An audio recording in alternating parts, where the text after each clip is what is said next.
अभी तक जो भी फल के रूप में हमें अनुभव होता है, वो अनुभव सुखात्मक या दुखात्मक होता है।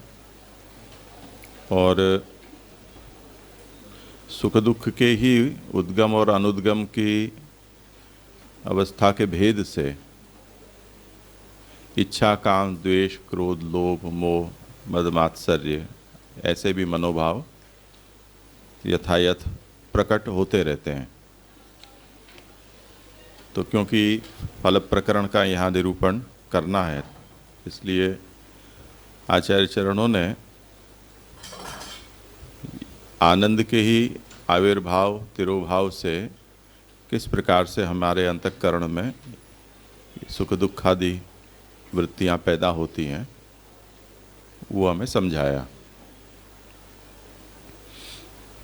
तो कारणतया आनंद का ही आविर्भाव और तिरोभाव है, उसके करस्पॉन्डिंग हमारे अंदर सुख दुख के रूप में अनुभूतियाँ होती हैं। पर उस आनंद के आविर्भाव और तिरोभाव में या सुख दुख के अनुभूति में हमारी ओर से जो किए जाते धर्माधर्म हैं, वो उसमें प्रयोजक बन जाते हैं। तो जैसे हम ज्ञान, कर्म, उपासना, इन सब प्रसंग में इन साधनों से जिस प्रकार से फल की प्राप्ति का निरूपण देखते हैं,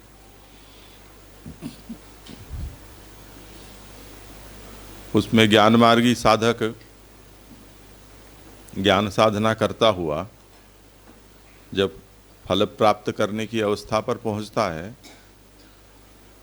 तो उसे अक्षर आनंद की प्राप्ति होती है।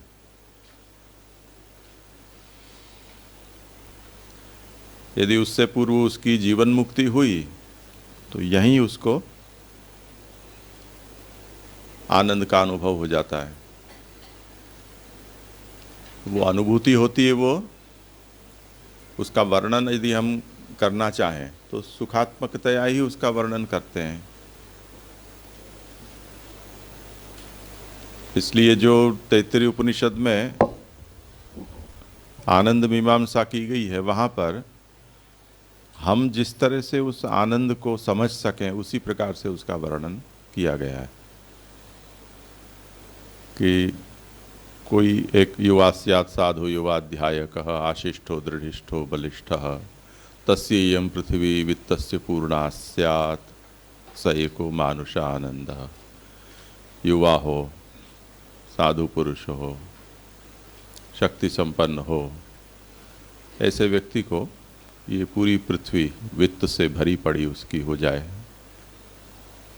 ऐसा यानी एक चक्रवर्ती सम्राट,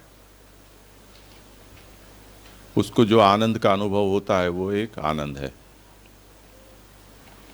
तो इस प्रकार वर्णन करने से हम उस आनंद को सुख के शब्द में समझेंगे।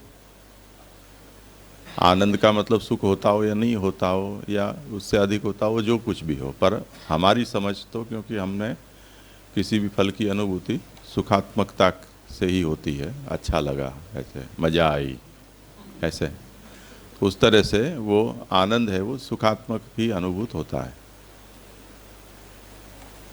अब वो जैसे अभी ये गोपी कह रही थी कि इसमें ख सु ख, ये ख यानी इंद्रियां, और जो इंद्रियां जहाँ सुष्ठुतया स्थित होती हों, तो इंद्रियों को जहाँ अच्छा लगता हो वो सुख कहा जाता है। ये तो उसका व्युत्पत्ति से प्राप्त अर्थ है। तो ऐन्द्रिक सुख भी सुख होता है, उसी तरह आत्मिक सुख भी होता है। तो वो सुख का ही वहाँ पर अतिदेश किया जाता है कि जैसे इंद्रियों को अनुकूल संवेदना होती है, उसी तरह से आत्मा को भी जहाँ अनुकूल संवेदना हो जाती हो तो आत्मिक सुख कहा जाएगा। कुछ लोग मन को इंद्रिय मानते हैं, कुछ नहीं मानते हैं। तो यदि हम ज्ञानेंद्रिय कर्मेंद्रिय पर्यंत ही इंद्रियों को सोचें तो मन को भी जहाँ सुख हो, तो वो भी वहाँ फिर वो ख है वो इंद्रियवाचक न होकर फिर वो एक उदाहरण बन जाएगा केवल।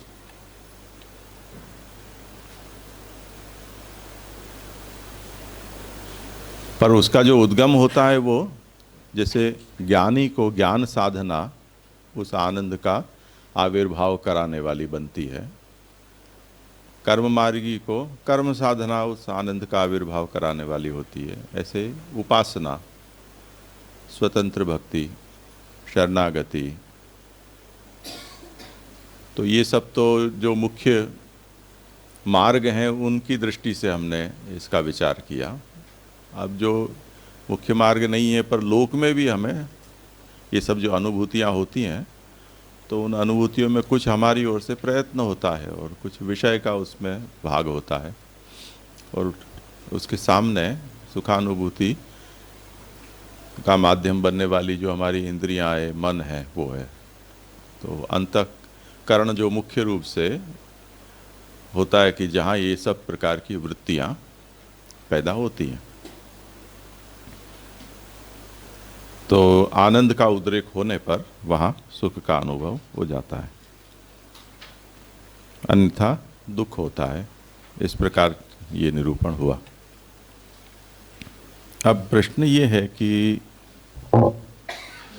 ननु यदि धर्माधर्माभ्यामेव सुख दुखादयः तर्हि तदव्यवहितोत्तरमेव ते स्याताम न तु विलंब्य।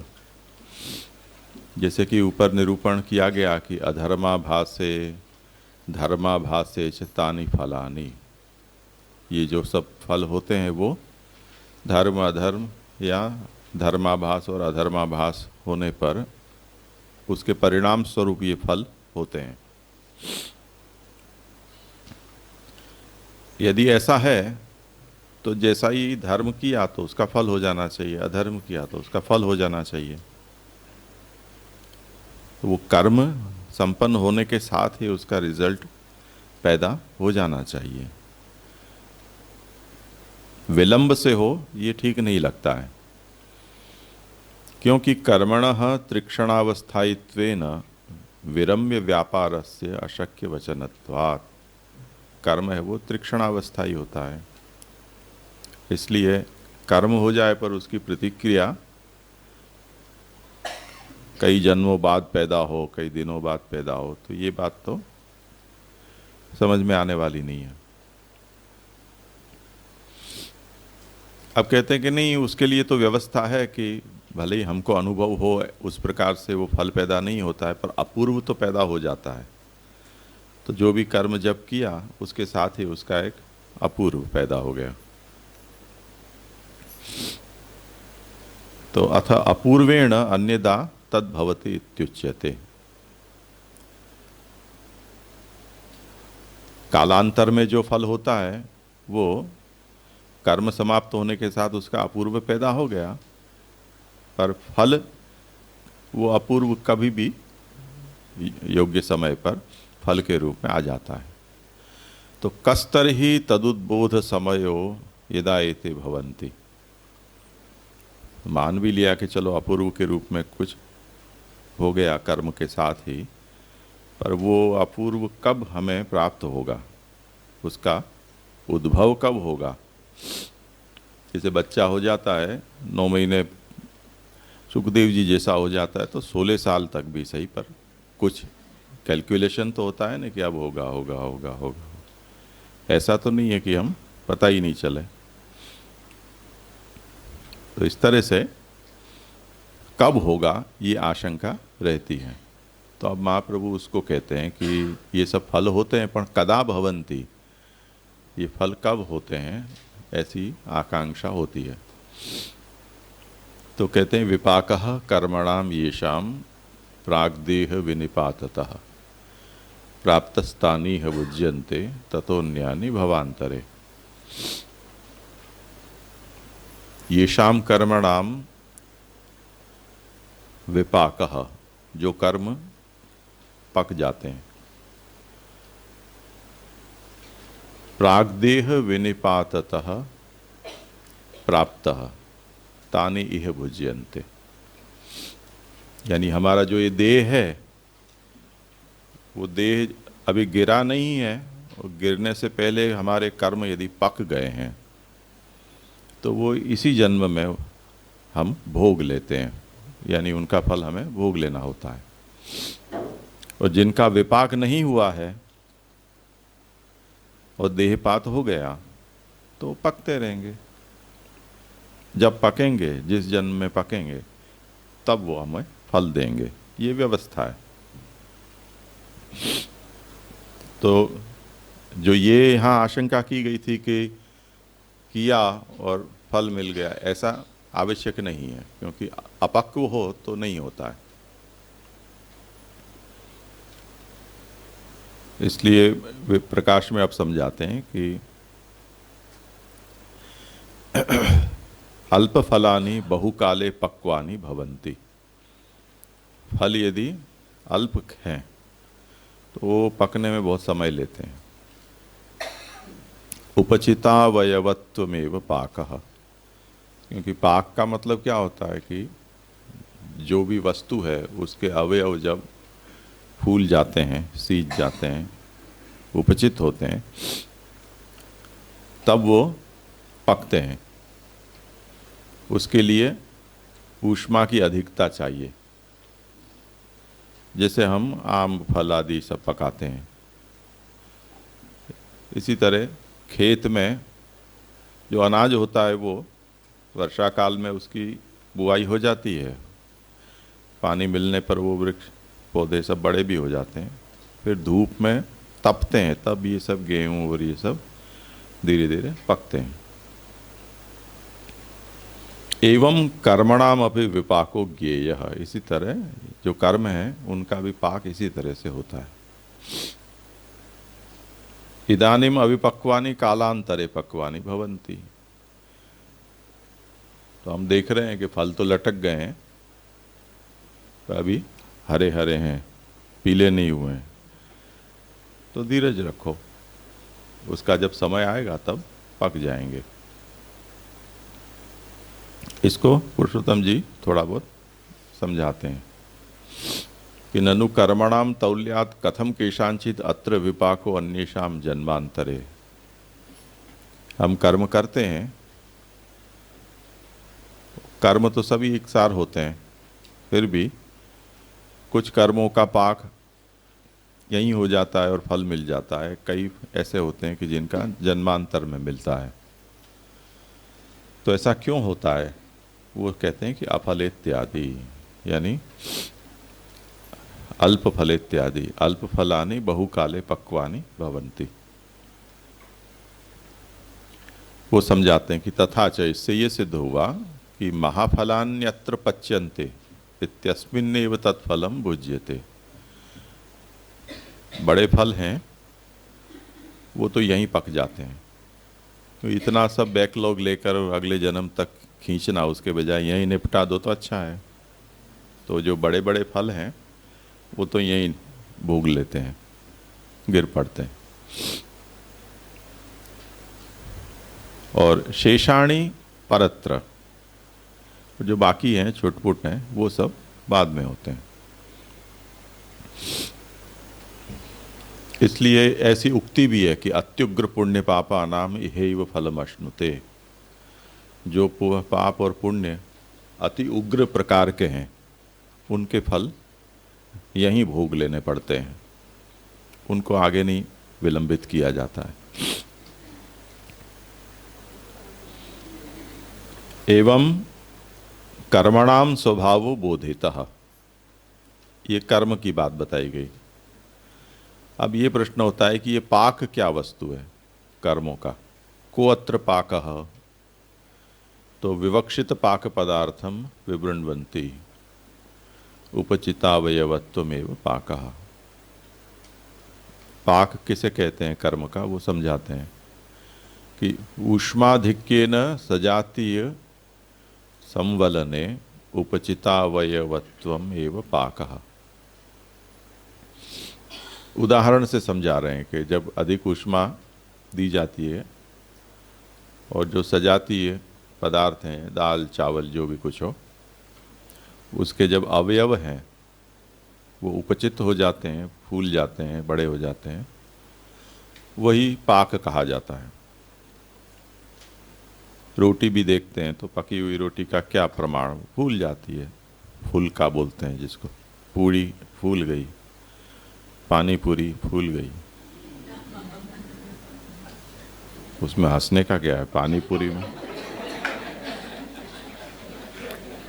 वस्तु ही ऐसी है।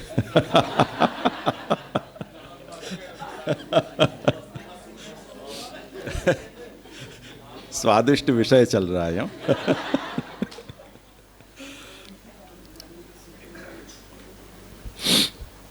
पर ऐसा जरूरी नहीं है फूल जाए वही पकता है। हमारे यहाँ ठाकुर जी को टोर मछली अरोगाते हैं, वो नहीं फूल है, यही उसके लिए आप भार रखा जाता है कि वो फूल गई तो गई समझो, फिर वो सामग्री नहीं होगी। न फूले इसके लिए उसमें छेद लीटे कर देते हैं। तो सबका अपना अलग अलग स्वभाव है, उसके अनुसार वो उपचित हुई या नहीं हुई उसका निर्धारण करना पड़ता है।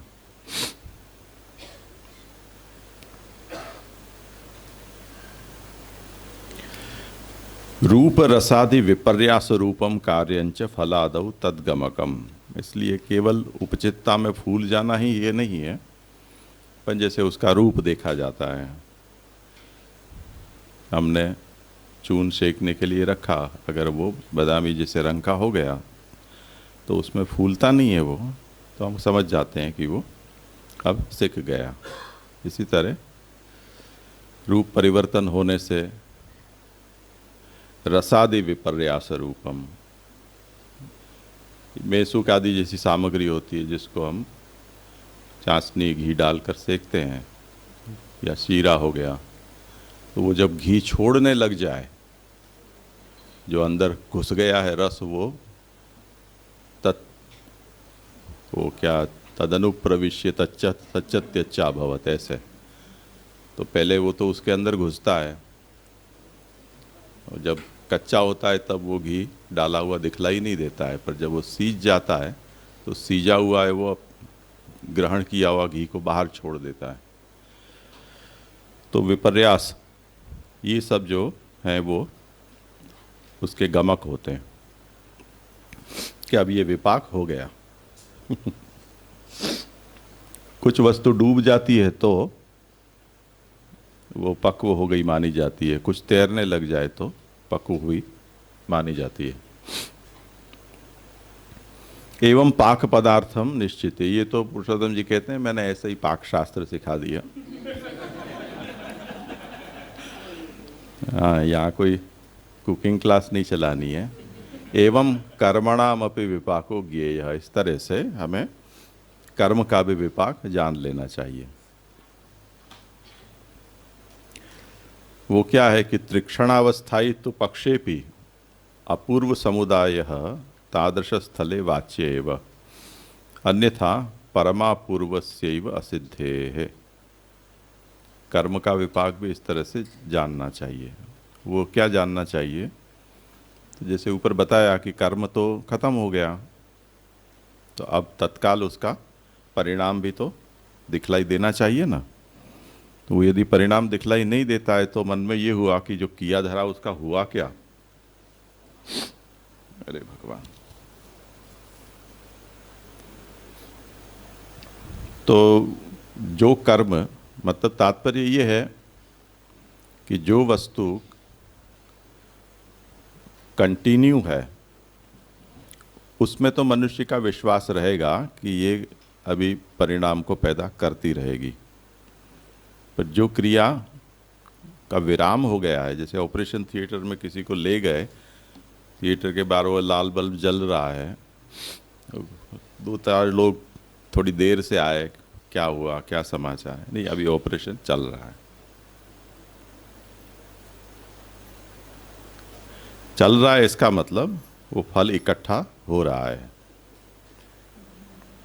अब कोई आया, देर से आया, लेट लतीफ़, ट्रैफिक में फंस गया, पूछा कि अरे थई गई ऑपरेशन, अच्छा हो गया, तब वो तुरंत पूछेगा तो कैसा रहा, क्या हुआ, ऐसे। क्योंकि त्रिक्षण आई है, जो प्रक्रिया है वो समाप्त हो गई, तो अब परिणाम आना चाहिए। ऐसा तो नहीं होगा नहीं कि कार्य भी संपन्न हो गया और कुछ रिजल्ट भी नहीं है। तब आपके यहाँ कोर्ट में ऐसा होता है, वो सब प्रोसीजर सब पूरी हो जाती है और क्या गुजराती में कहते हैं, चुकादो अनामत राख्यो छे, ऐसा आता है।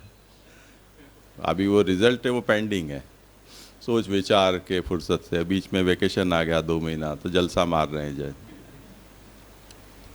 पर उसका वो, जैसे प्रेशर कुकर में हम सीटी बजने के बाद बंद कर देते हैं, तब भी उसमें विकृतीकरण चलता रहता है।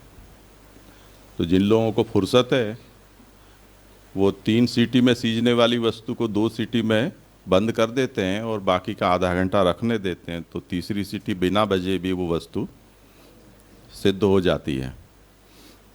और हम लोग ऐसा करते थे कि 3 की 5 7 सीटी बजाकर और कुकर को नल के नीचे ऐसे रख के ठंडा करके फट से सीटी निकाल के और सब कर देते थे। ऐसी फुर्सत किसको है कि वो सीटी सुर सुर सुर सुर सुर सुर करके बंद करे और कब जाके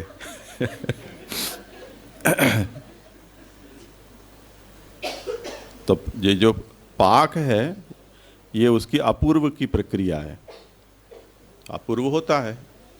तो कोई ये कहे कि कर्म संपन्न हो गया तो अब फल का क्या होगा, क्योंकि अभी वो सीज रहा है बड़ा बड़ा।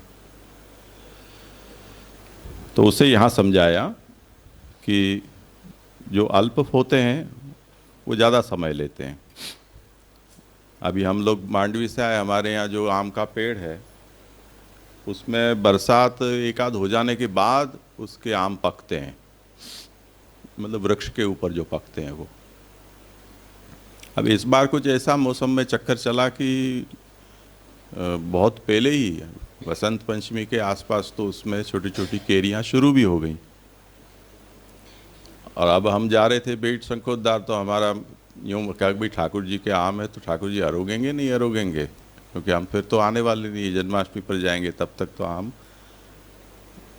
रहेंगे नहीं उपयोग लायक। तो फिर हमने वो जो कच्ची केरियां थी वो ही ले ली। अब लेकर बेट शंकोद्धार गए, 15 दिन हम वहाँ रुके। अब जब वहाँ से निकलने का हुआ तब वो पकी। अब पकी तो सही, पर उसने इतना समय लिया पकने में। यहाँ तक आई, ठाकुर जी यहाँ तक आ रहे हो गए अभी तक, 4 दिन पहले तक। हाँ हाँ बिल्कुल। अब वहाँ तो हमको ये धमकी दे के आए थे लोग कि कुछ भी करो नहीं पकेगी। तो हमने कोई ऊष्माधिक्य करने का प्रयास ही नहीं किया, ऐसे ही टोकरी में रखी हुई थी, वरना तो कोई घास फूस में या कंतान डाल के और कैसे पकाने का प्रयास करते, भले ही कार्बाइड न डालें तो ये तो करते ही ना। पर हमको तो ये कह ही दिया था, हमने सोचा कि कोई बात नहीं, वो आमरस नहीं अरोगेंगे तो कच्ची केरी की छाछ ही अरोग लेंगे ठाकुर जी। तो वो तो 15 दिन वहाँ अरोगी, द्वारकाधीश जी भी अरोगे, पर यहाँ आते आते वो पकी। तो ये जो कर्म इतने समय पहले खत्म हो गया उसने परिणाम इतने दिन बाद दिया, तो वो परिणाम और कर्म संपन्न होने के बीच का जो एक अंतराय है उसमें उन दोनों को पकड़ किसने रखा, ये इस कर्म का ये फल है, ये तो हमें सोचना पड़ेगा ना। तो वो कहते हैं कि कर्म यदि तृक्षणाई है ऐसा मानो, तो ये महाप्रभु का सिद्धांत नहीं है। महाप्रभु तो आज्ञा करते हैं कि तत्कर्म प्रकटम तावत यावत फल समापनम। भगवत कर्म स्वरूप भगवान होने से वो तृक्षणायित्व की बात, धन्यवाद। तो वो तृक्षणायित्व का सिद्धांत वाल्लभ सिद्धांत नहीं है। तो यदि तृक्षणायु मानते हैं तो अपूर्व समुदाय तादृश स्थले वाच्य एव, तो वहाँ पर अपूर्व कुछ पैदा होता है ऐसा हमको कहना पड़ेगा। यदि नहीं तो फिर परमापूर्व की सिद्धि नहीं होगी। छोटे छोटे अपूर्व पैदा हो गए, वो एक बड़ा अपूर्व पैदा कर देंगे, और जब वो बड़ा हो जाएगा तो अपने भार से नीचे गिरेगा। किंच एवं जातेपि परमापूर्वे तदानीं फलाभावात् कालादेहे दृष्ट सामग्र्याश्च सहकारितापि वाच्या। और उसमें ये भी है कि ये परम अपूर्व है, वो पैदा होता है तब भी। इसमें जो काल होता है वो एक ऐसी अदृष्ट सामग्री है कि जो इसका सहकारी बनता है। तदैव फल सिद्धे स एव पाक पदार्थ। तो जब उसका काल आता है, जैसे वो ऋतु आए फल होए, ऐसी उक्ति है ना, क्या आगे का क्या है उसका? हाँ, माली सींचे सो घड़ा, ऋतु आए फल होए। तो हम लोगों को भी होता है, कई ऐसे पेड़ पौधे बो देते हैं, खूब दे पानी, कल परसों में हो जाए बड़ा सा वृक्ष, पर इससे होता नहीं है। ऋतु आए फल हो, ऐसा ही होता है।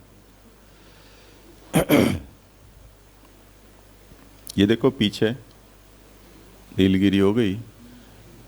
अब ये क्योंकि इतने पूरे गांव का इतना पानी यहीं जमा होता है इस वाले खेत में, तो वो जलाधिक्य होने से पोषण आवश्यकता से अधिक मिलता है, तो पेड़ जल्दी बढ़ जाता है, पर उसकी पकड़ जमीन में नहीं हो पाती है, इसलिए थोड़ी सी हवा आती है सब गिर पड़े यहाँ।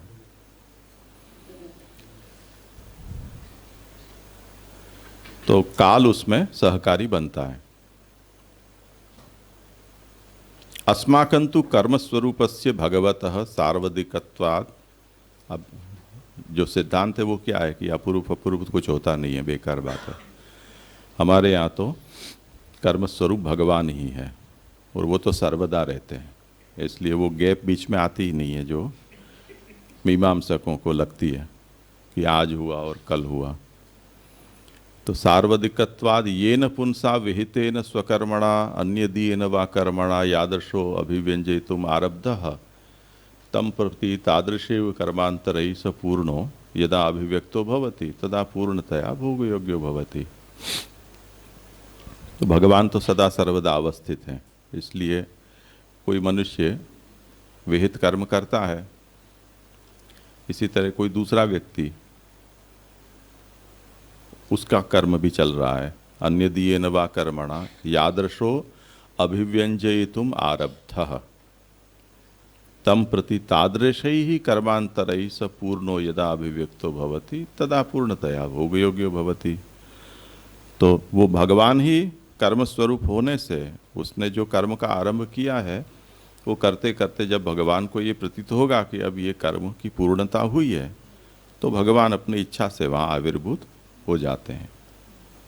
तथा सति तदवयव भूतानां कर्माणां तदुपचितावयवत्वं करांगुल्यादीनां स्थूलता इव अधिकाभिव्यक्त्या पोषः।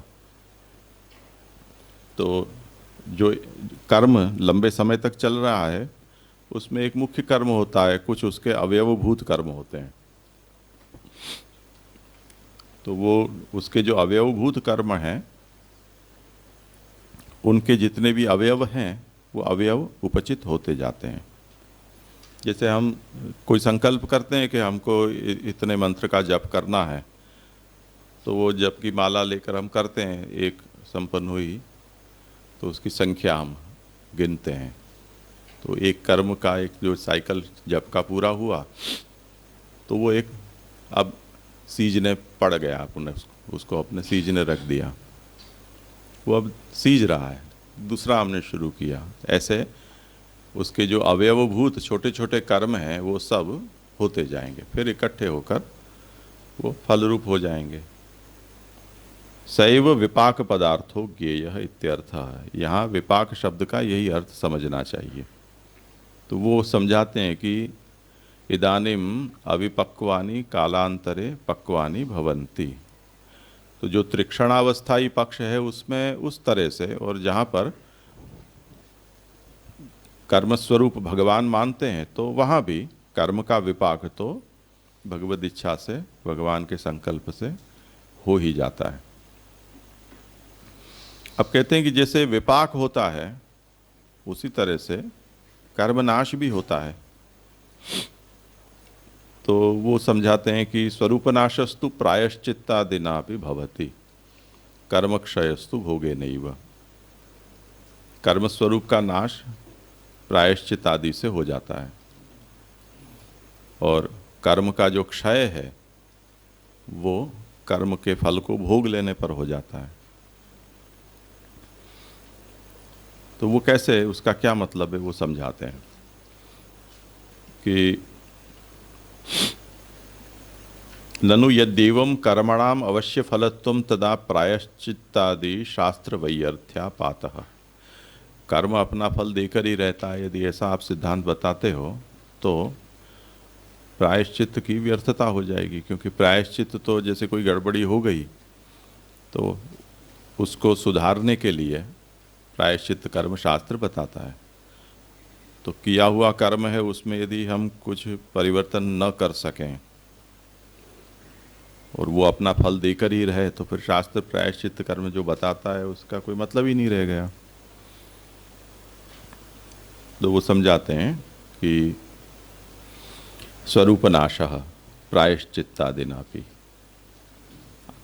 प्रायश्चित उसके साथ आदि पद का भी प्रयोग है, तो उसका मतलब कीर्तन आदि। कीर्तन यानी जांच पखावत लेकर कीर्तन करना वो नहीं, पर धर्म क्षरति कीर्तनात्। हम जो धर्म करें उसका ढिंडोरा पीट दिया कि मैंने ये किया मैंने वो किया, तो उसका स्वरूप नाश हो जाता है।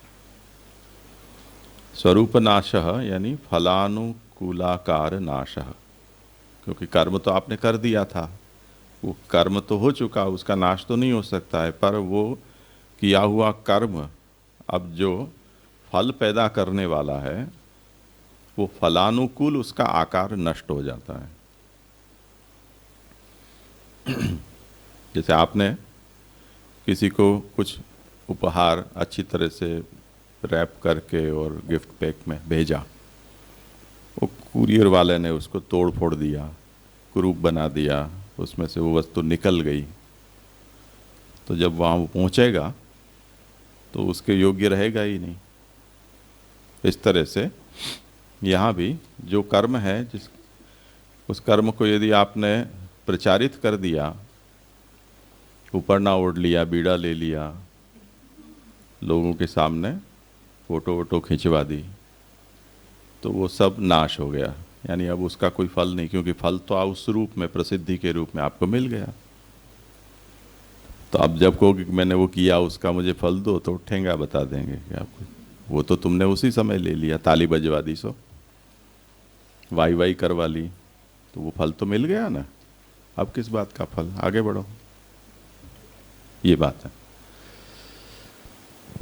तो धर्म क्षरति जी जी जी, यहाँ पे जीव जो है जो कर्म कर रहा है तो उसको मालूम पड़ेगा ये पक्व हो गया या ऐसा, या प्रभु के हाथ नहीं, में? वो तो फलानुमेय होता है। हमें कुछ फल मिल रहा है हमारे वर्तमान कोई दृष्ट कर्म के बिना,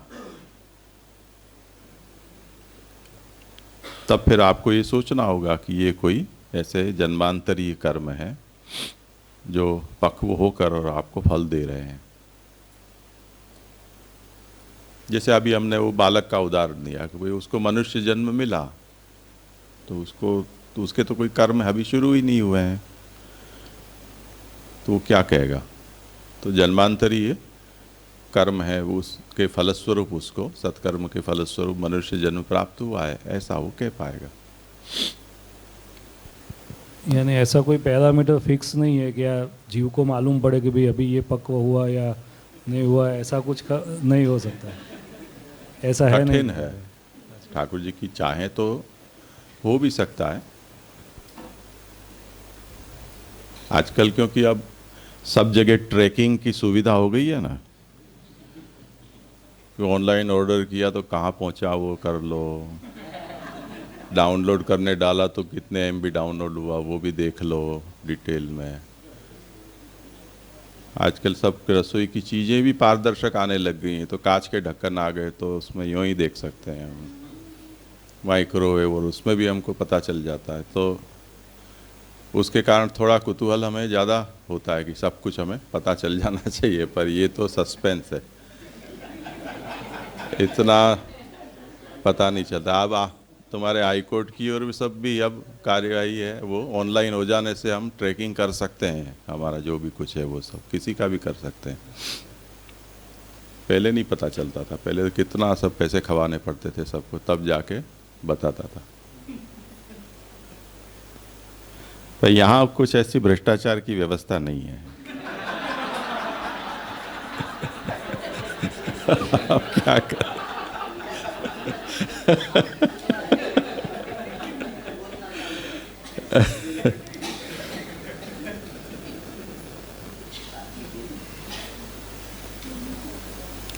ऐसा महाभारत में एक रोचक उपाख्यान मिलता है व्यास जी का और एक कीड़े का। वो जैसे पुनर्मूषको भव जैसा एक कहानी है, उस तरह से उस कीड़े की भी है। उसको बस यही था कि मुझे जब भी आप मेरा जन्म हो तो मुझे पूर्व जन्म की स्मृति रहे, ऐसा आप मुझे आशीर्वाद दें। व्यास जी ने कहा ठीक है तुमको होगा। और फिर उसको जन्म एक के बाद एक मिलते गए और उसमें अपने पूर्व जन्म की हर बार उसको स्मृति ताजी रहती हो। ऐसा परेशान हो गया, ऐसा परेशान हो गया, क्योंकि जिसने उसके साथ जैसा जैसा व्यवहार किया वो सब उसको याद रहता था। अब दुनिया में आदमी पैदा होता है तो 2 अच्छे लोग होते हैं, 200 बुरे लोग भी होते हैं, और जिसके मन में जो था वो भी सब उसको पता चल तो आखिरकार वो व्यास जी के पास थकार कर गया और कहा कि भाई मुझे ये स्मृति हटा दो, मैं तो परेशान हो गया, नहीं तो जी नहीं पाऊंगा। तो वो जो बंदी मुट्ठी लाख की खोल दी तो खा की, ऐसा यहाँ भी है, जितना कम जानो तो अच्छा ही है। पक्व अपक्व का, इसलिए ये ज्योतिष वालों का धंधा इसी सस्पेंस के ऊपर चलता है, क्योंकि जिनको जितना ज़्यादा कुतूहल होता है, यानी जो लोग व्यस्त होते हैं अपने कार्य में मस्त होते हैं, उनको तो ज्योतिष के चक्कर में जाना की फुर्सत ही नहीं होती है। जो फालतू जितने ज़्यादा होते हैं उनको ज्योतिष ज़्यादा सूझता है, तो वो कुतूहल रहता है, वो पूछते रहते हैं कि क्या होगा, क्या लिखा है, कैसा होगा, ये त्यो। अब अपने यहाँ ऐसे चित्र विचित्र शास्त्र हैं भी सही, जिसमें तो ऐसे भ्रमित कर सकते हैं हम। तो ये महाप्रभु ने यही कहा कि परिणमति फलोक्ति स्वप्न चिंता स्ववीर्ययी। तो ग्रहों की कर्मफल सूचकता अपने यहाँ स्वीकार्य की गई है। कहाँ कारकता नहीं है, ग्रहादि हैं वो अपनी ओर से कोई शुभाशुभ फल पैदा कर सकें या दे सकें, ये गप है। जी जी, ये सब मिलजुल के कर्म होता है ना। कोई कर्म ऐसा होता है जिसमें कई लोग शामिल होते हैं, ऐसा भी कर्म होता है, तो वो फल डिस्ट्रीब्यूट हो जाता है। ऐसे कैसे समझे उसमें? हाँ, उसको संभूय समुत्थान कहते हैं, जॉइंट वेंचर, हम भागीदारी वाला सिद्धांत है, ऐसा तो होता है। तो जिसको जितना शेयर मिलना चाहिए उतना मिलेगा उसको। हाँ, वो तो उसका कोई क्राइटेरिया अपने पास नहीं है, वो तो चित्रगुप्त के पास रहता होगा कि किसने कितना कर्म किया, कैसा किया, उसके हिसाब से उसको उसका हिस्सा मिल जाए। हाँ।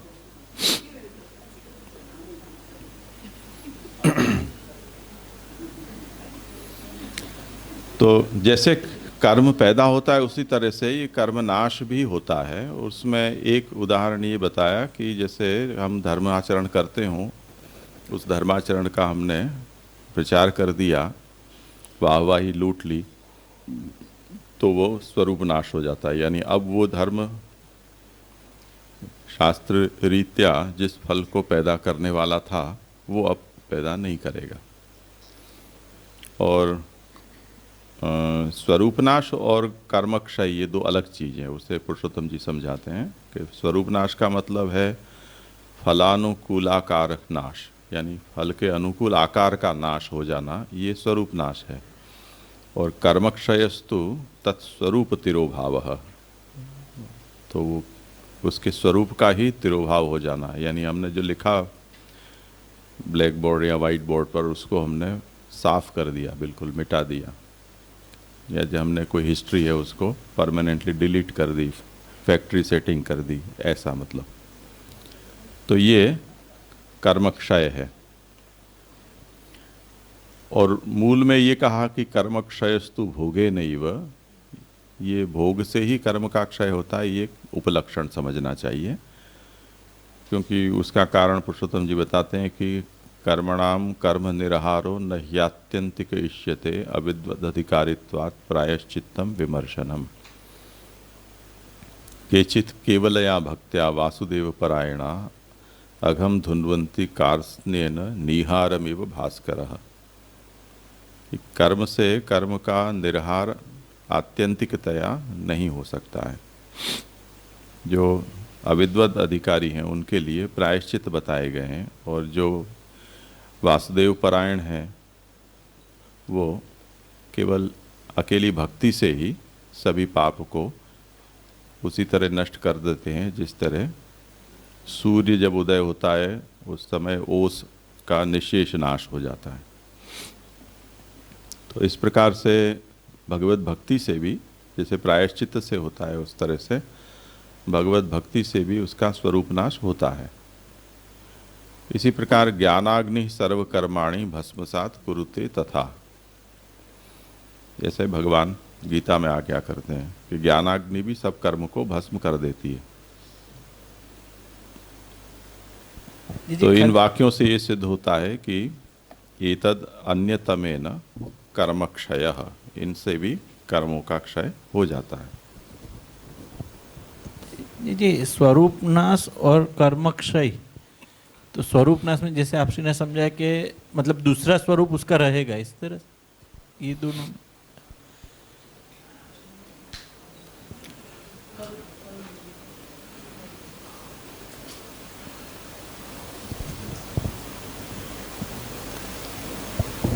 फल वो पैदा नहीं करने देगा प्रायश्चित,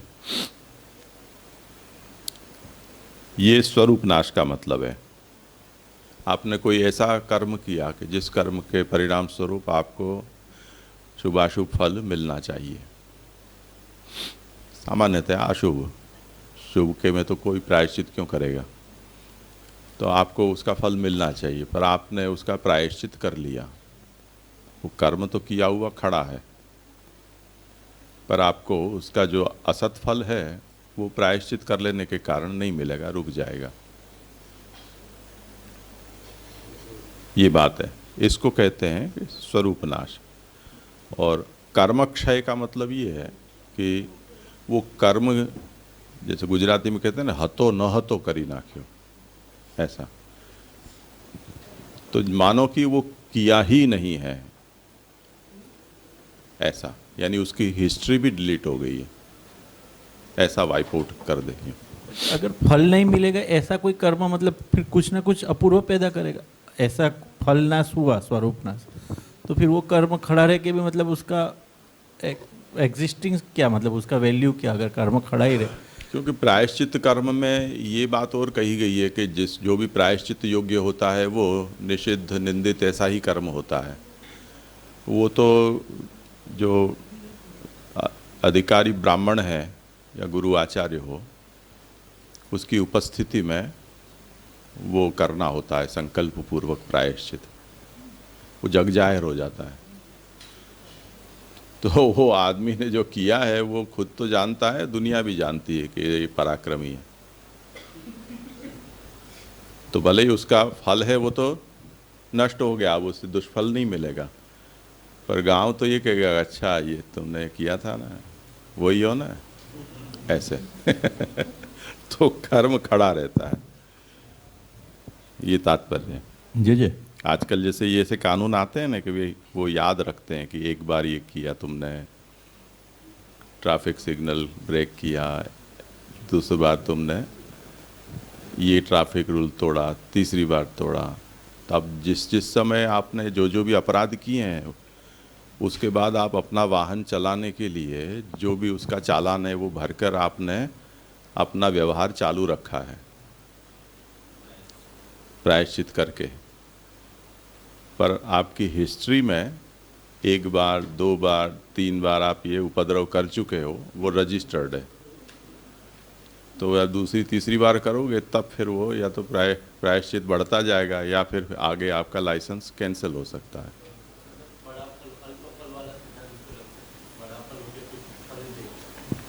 फल नहीं, मतलब अपराध, पाप, दंड।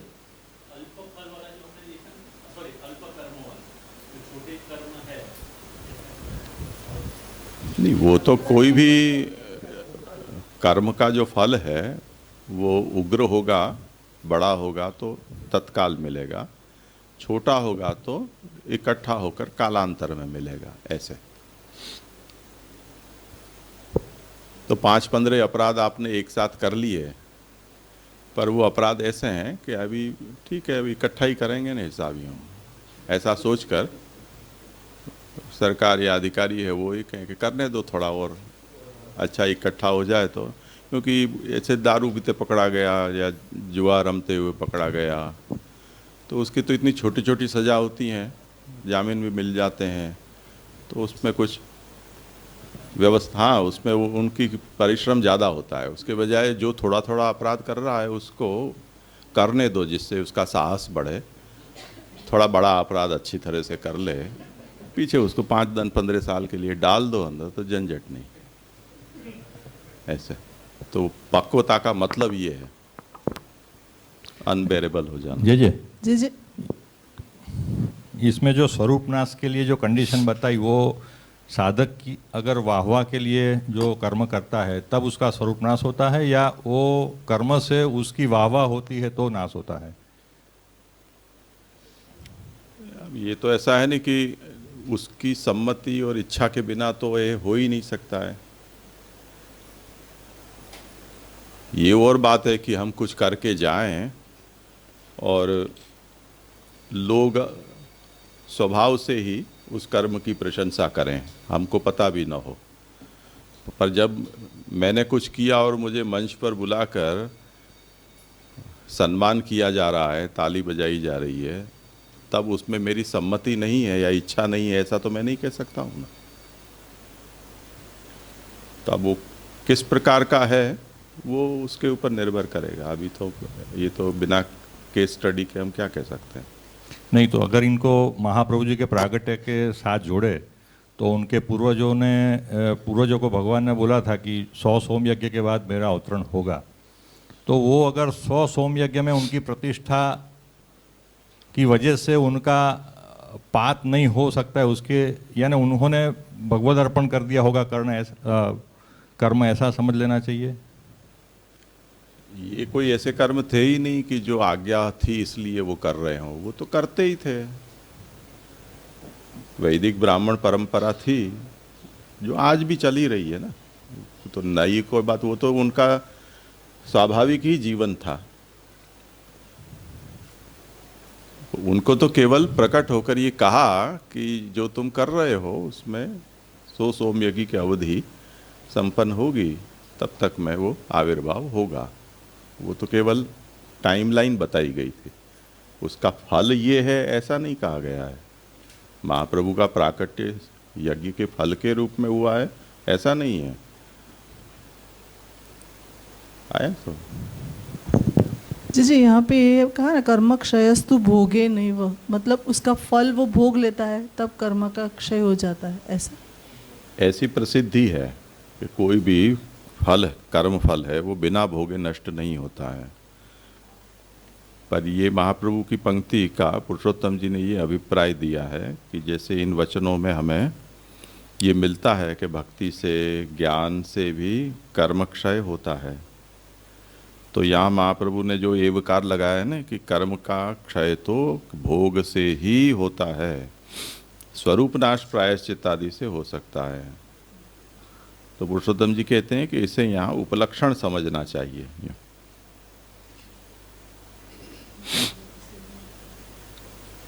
ठीक है। अत्र भोक्तारम निरूपयते।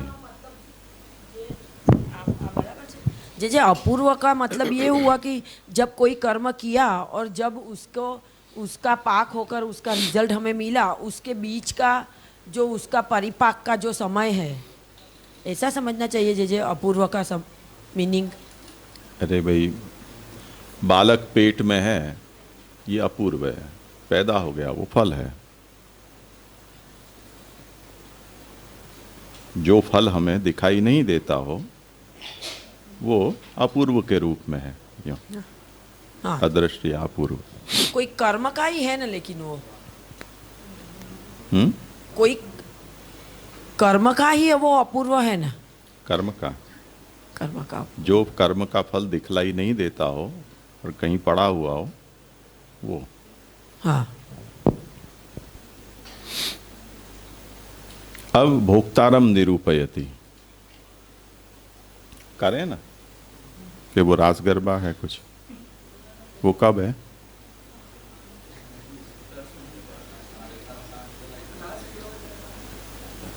तो दर्श ठाकुर महाप्रभु जी की आरती से पहले है, बाद में है ना?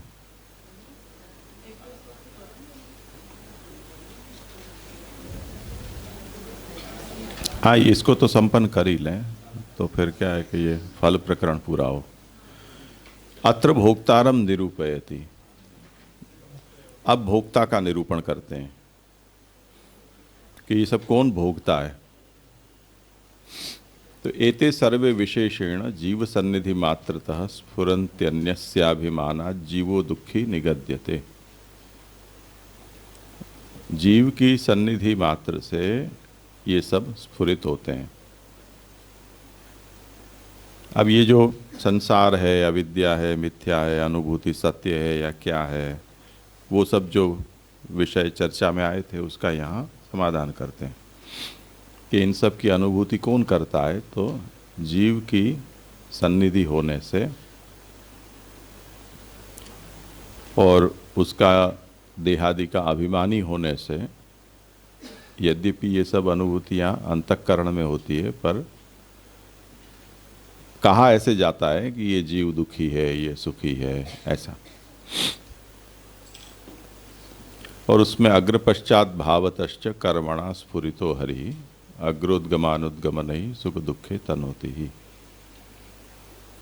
आगे पीछे के भाव भेद से, यानी आविर्भाव और तिरोभाव के या सुख या दुख के भाव भेद से कर्म के कारण हरि ही इस तरह से फल के रूप में स्फुरित होते हैं।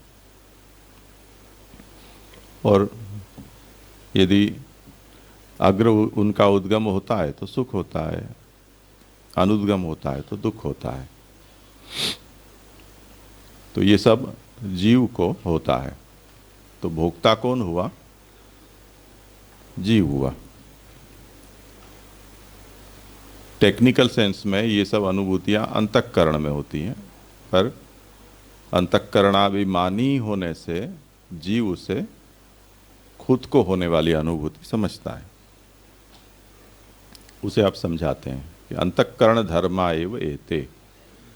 अभी तक जितने भी समझाए, सुख दुख और इच्छा, काम, राग, द्वेष, ये सब के सब अंतःकरण के धर्म हैं। और जीव सान्निध्यात स्फुरिताः, अंतःकरण में यदि जीव जुड़ा हुआ नहीं है, उसका सान्निध्य नहीं है, तो उसको ये स्फुरना नहीं होती है। जीव है तो अंतःकरण इनकी संवेदना का अनुभव करता है। स्वाश्रया विवेकिनम, क्योंकि उसको अपना आश्रय क्या है उसका विवेक नहीं है। अंतःकरणा विवेकेन प्रवर्तमानम मिलिताः। अब जो अंतःकरण है वो आत्मा के सर्वाधिक निकट होता है। तो आत्मा अंतःकरण वो निरंतर साथ होने के कारण, जैसे हम पैदा होते ही हमारे ऊपर ये बड़ा ही अत्याचार होता है कि कपड़े पहनाओ, कपड़े पहनाओ, कपड़े पहनाओ। बालक गर्भावस्था में 9 महीने बिना कपड़े के ही था, तो उसको अपनी चमड़ी के ऊपर वो पानी में तैरता है, तो उस हिसाब से उसको कभी भी अपनी चमड़ी के साथ वस्त्र का स्पर्श का अनुभव किया नहीं है। अब ठंड लगती है बाहर निकलने के बाद, उसके कारण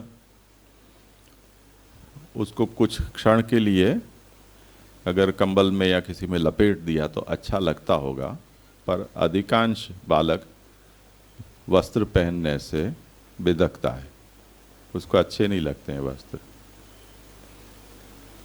पर क्योंकि हम ऐसे विचित्र समाज में रहते हैं कि अच्छा लगे या न लगे, कपड़े तो पहनने ही पड़ेंगे, उसमें भी हम जैसे पहनाए ऐसे जरकसी जामा, मोतियन की माला, ऐसे।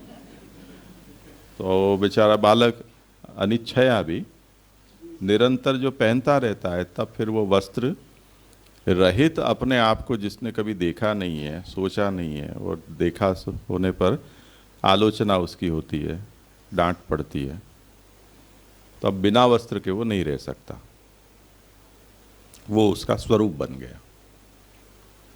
इसी तरह जो आत्मा है जिसके साथ ये अंतःकरण और अन्य सूक्ष्म देह निरंतर उसके पीछे लगे पड़े हैं, तो वो कभी अपने आप को उनसे व्यतिरिक्त नहीं देख सकता है। यही उसका स्वाश्रया विवेक है। तो अंतःकरणा विवेकेन प्रवर्तमानम मिलिताः स्वव्यपदेशम प्राप्नुवन्ति इत्यर्थः। तो जब हम उसको कैसा लगा तो अच्छा लगा, कैसा लगा तो बुरा लगा, किसको लगा, मुझे, मैं कौन, सो एंड सो, तो अपनी ही उसमें हम इस सांख्य ज्ञान के पूर्वक हम ये नहीं कहते हैं कि मेरे अंतःकरण को अच्छा लगा, आत्मा को तो कुछ अच्छा बुरा होता ही नहीं, ये पृथक्करण हम नहीं कर पाते हैं। तदा जीवः सुखी दुखी इति वा लोके व्यवहारो भवति। तो इसके कारण जीव सुखी है दुखी है ऐसा लोक में व्यवहार हो जाता है। अब आशंका करते हैं, ये न्याय वैशेषिक आदि सब इसको आत्मधर्म मानते हैं, तो कहते हैं नन्वेते आत्मधर्मः कुतो न भवन्ति अंतःकरण धर्मत्वे वा किम प्रमाणम। ये सुख दुख आदि को आत्मधर्म क्यों नहीं मानना चाहिए, आत्मा के धर्म, और अंतःकरण का धर्म है ये सब, उसमें प्रमाण क्या है। तो उसका समाधान करते हैं कि अग्र पश्चात भावतश्च कर्मणा स्फुरितो हरिः कर्मस्वरूपो भगवान अंतःकरणे एव प्रकटो भवति न आत्मनि। ये कर्मस्वरूप भगवान अंतःकरण में प्रकट होते हैं, आत्मा में नहीं। अतः सुख दुखादयो अंतःकरणस्यैव धर्माः इत्युच्यते। यही कारण है कि सुख दुख आदि हैं वो अंतःकरण के ही धर्म कहे जाते हैं।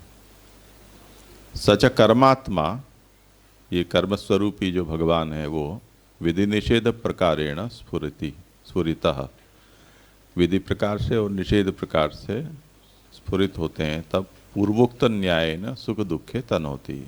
विधि प्रकार से जब स्फुरित होते हैं तो अंतःकरण में सुख होता है, निषेध प्रकार से जब स्फुरित होते हैं तो अंतःकरण में दुख होता है।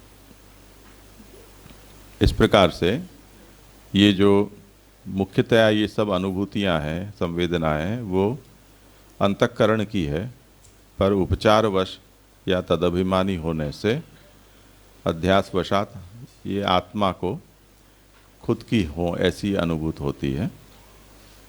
तो भोक्ता का इस तरह से यहाँ स्वरूप बताया।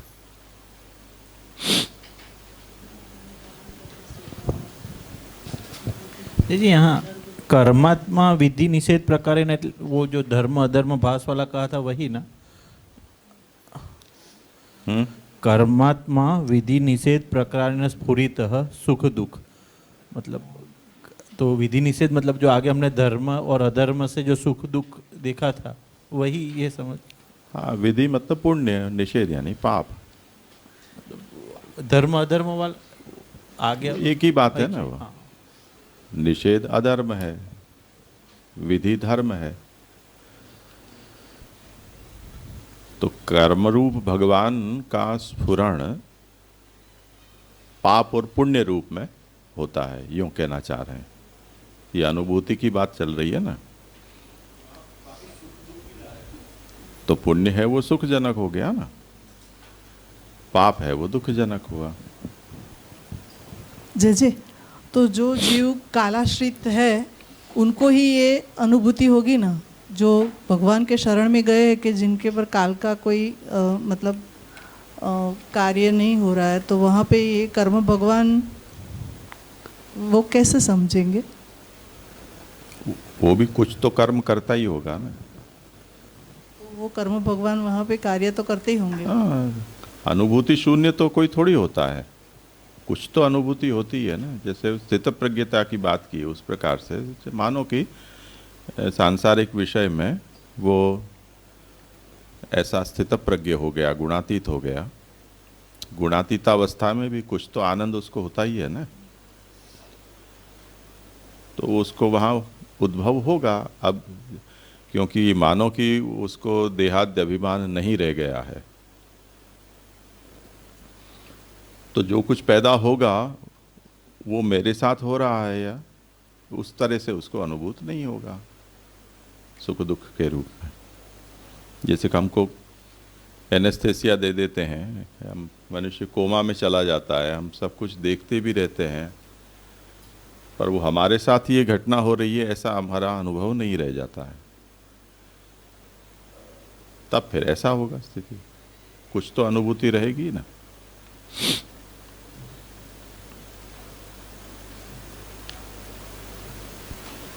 ठीक है। ये पूर्व में जो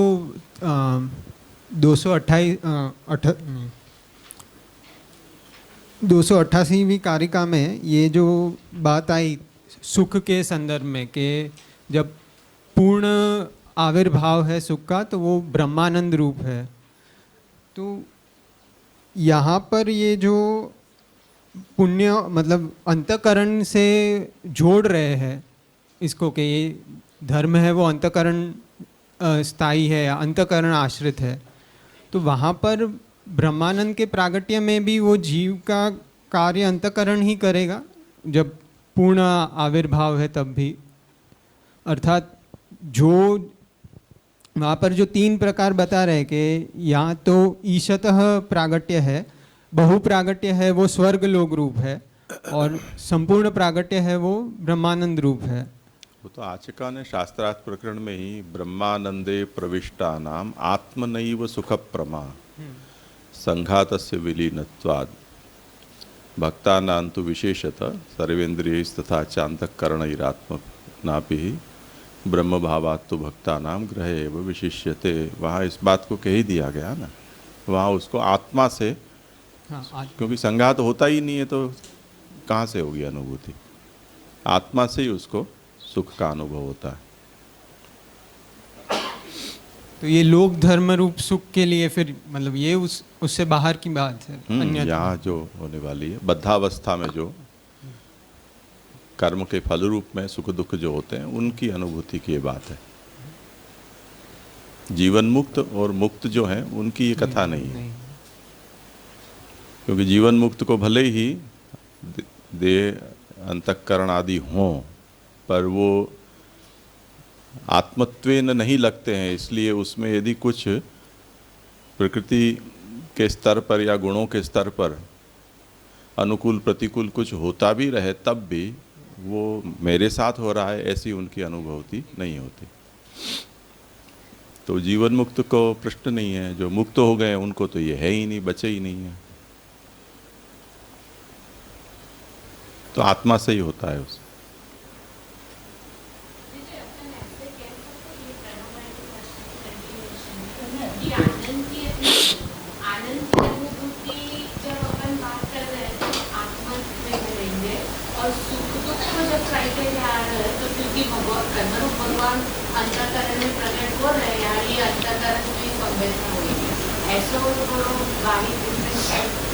हाँ कर सकते हो, नाम वहाँ सुख दो आनंद दो, ये सब भी कर सकते हैं।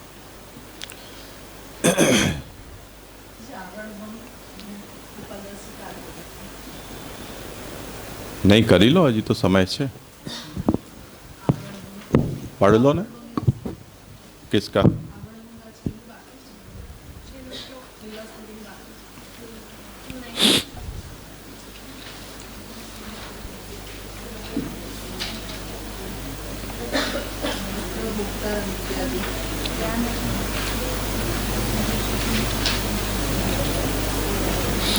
ये सरल है विषय, इसलिए मैंने लिया नहीं है इसका, क्योंकि कुछ नया कहने के लिए है नहीं इसमें.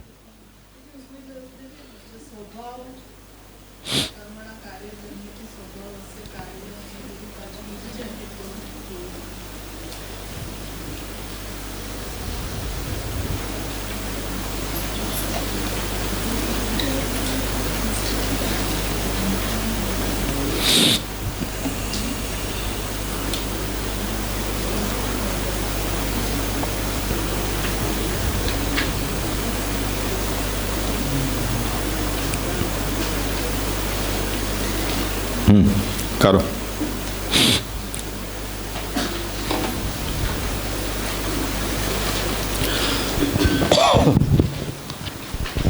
इच्छा कामादिकन के स्वरूप वर्णन करे है सुख धर्म इति.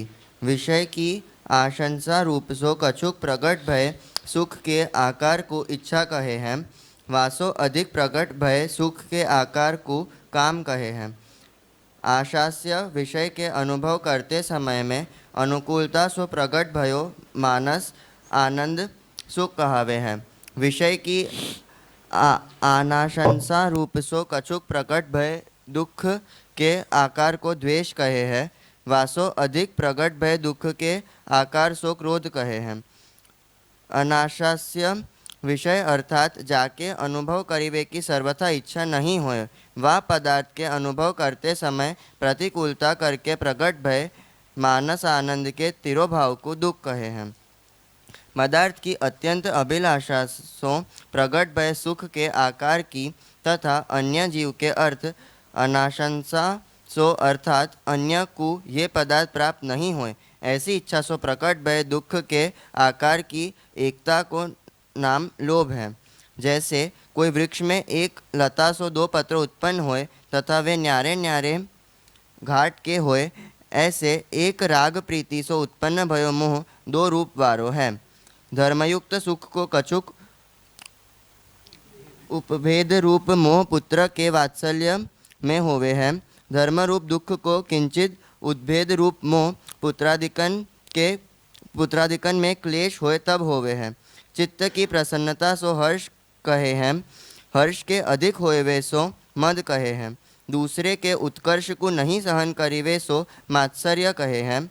या प्रकार राग भय लज्जा आदिकन को स्वरूप सुख दुखन को यथासंभव उद्गम ही है.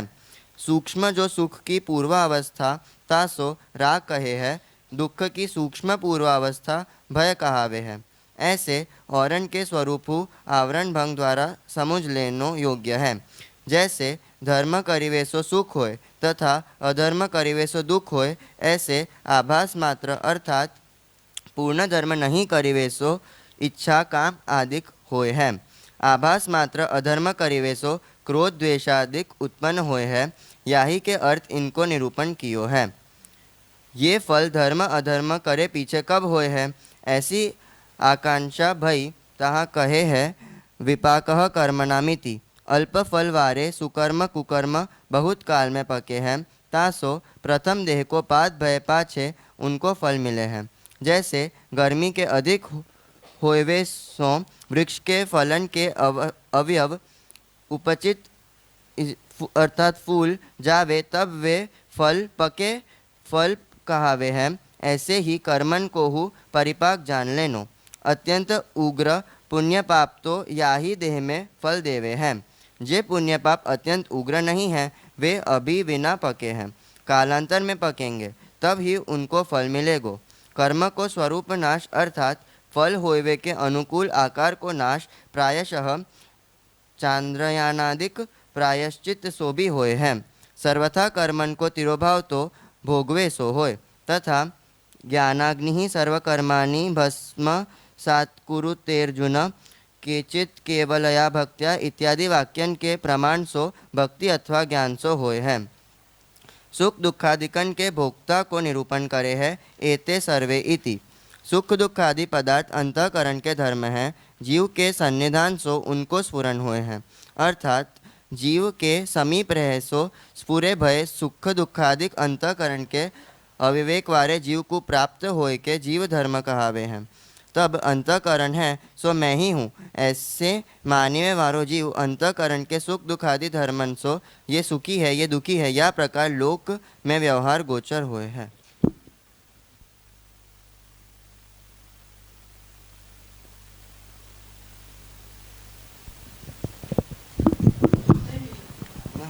तहाँ सुख दुख आदि आत्मा के धर्म क्यों नहीं हो सके हैं, तथा ये अंतःकरण के ही धर्म है, या में कहाँ प्रमाण है।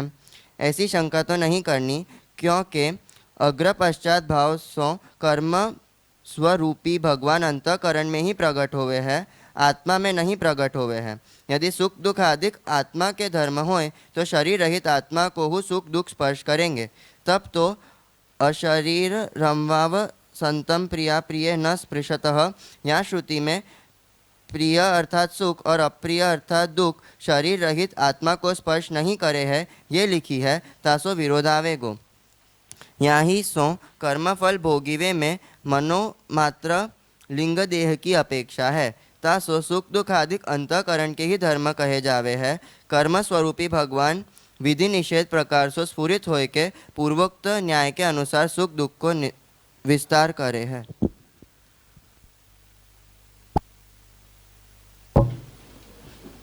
ठीक है, यहाँ समय हुआ है, विराम रखते हैं।